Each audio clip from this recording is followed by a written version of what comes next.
बिकरू गांव में विकास दुबे की दहशत अभी तक खत्म नहीं हुई है।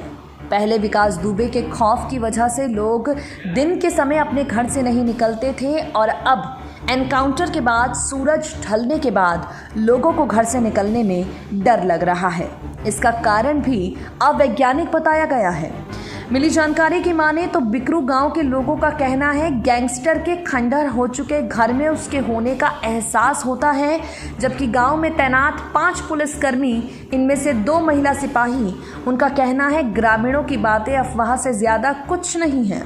77 दिन पहले 2 जुलाई की रात गैंगस्टर विकास दुबे और उसके साथियों ने सीओ समेत 8 पुलिसकर्मियों की हत्या कर दी। इसके बाद महज 8 दिन के भीतर विकास दुबे और उसके 5 अन्य साथी पुलिस की गोली का शिकार हुए एनकाउंटर में मार गए।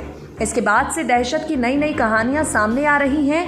बिकरू गांव जिस थाना क्षेत्र में है, उस चौबेपुर थाने में भी पुलिसकर्मियों ने हवन पूजा कराया था।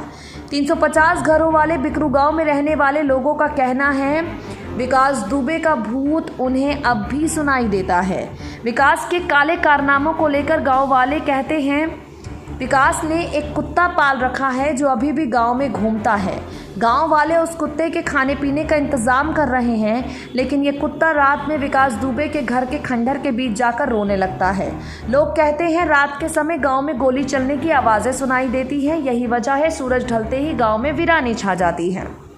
इस बारे में बातचीत करते हुए एक युवक ने बताया विकास दुबे को घर के खंडहर के बीच बैठकर मुस्कुराते हुए उसने देखा है। ऐसा लगता है वो हम लोगों को कुछ बताना चाहता है। हमें लगता है वो अपनी मौत का बदला लेगा।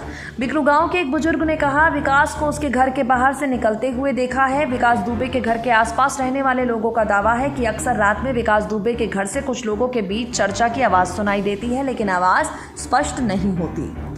बिकरू गांव में ड्यूटी पर तैनात पुलिसकर्मियों का कहना है उन्होंने अपनी आंखों से ऐसा अब तक कुछ नहीं देखा। ड्यूटी करने में भी कभी कोई समस्या नहीं आई। पुलिसकर्मियों ने ग्रामीणों के दावों को खारिज कर दिया है।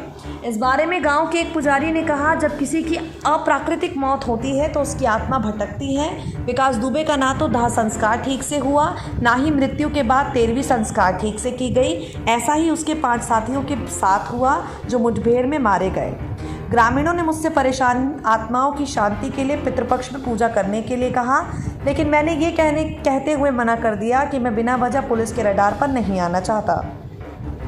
एक ग्रामीण का कहना है नवरात्र में पूजा का आयोजन कर मुठभेड़ में मारे गए लोगों की आत्मा की शांति के लिए हवन पूजा करेंगे। SPN 9 न्यूज़ रूम की रिपोर्ट।